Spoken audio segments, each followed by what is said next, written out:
जय श्री श्याम आप सभी को। आज का टॉपिक है भाषा के रूप। भाषा के दो रूप होते हैं, एक तो मौखिक भाषा और एक दूसरा है लिखित भाषा। मौखिक भाषा जब हम बोलकर अपने विचारों को दूसरों के सामने प्रकट करते हैं उसको मौखिक भाषा कहते हैं। और लिखित भाषा में हम क्या करते हैं, लिखकर अपने विचारों को प्रकट करते हैं।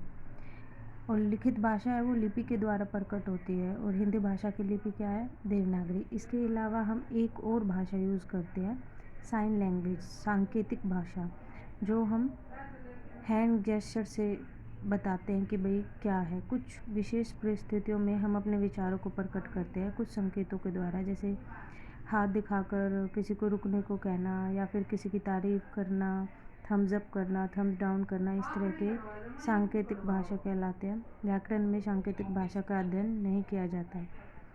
विश्व में अनेक भाषाएं हैं, भारत में भी अनेक भाषाएं हैं। 22 भाषाएं भारतीय संविधान के द्वारा मान्यता प्राप्त है। 22 लैंग्वेज है भारतीय संविधान में।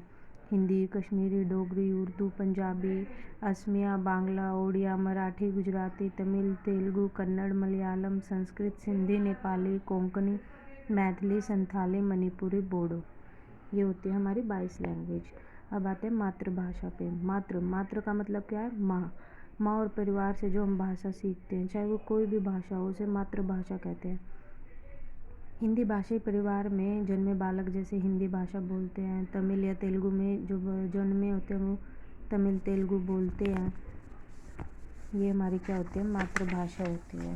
राजभाषा, नेक्स्ट टॉपिक है राजभाषा। राजभाषा कौन सी होती है, ऑफिशियल लैंग्वेज, मतलब जो गवर्नमेंट के काम में यूज़ होती है, सरकारी काम में यूज़ होती है।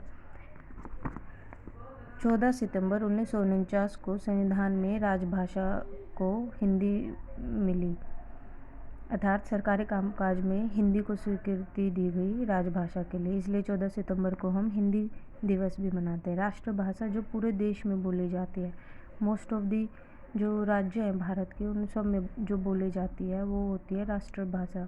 जैसे जम्मू में डोगरी, गुजरात में गुजराती, महाराष्ट्र में मराठी, केरल में मलयालम, असम में असमिया। लेकिन भारत के सभी राज्यों में हिंदी एक कॉमन लैंग्वेज बोली जाती है, इसलिए हिंदी को ही हम राष्ट्रभाषा कहेंगे। नेक्स्ट टॉपिक है संपर्क भाषा। वह भाषा जो जन जन के बीच में संपर्क का माध्यम करती है, कॉन्टैक्ट करवाती है, उसको संपर्क भाषा कहते हैं। जो वैचारिक, सांस्कृतिक, भाषिक स्तर पर आपस में जोड़ने का कार्य करती है।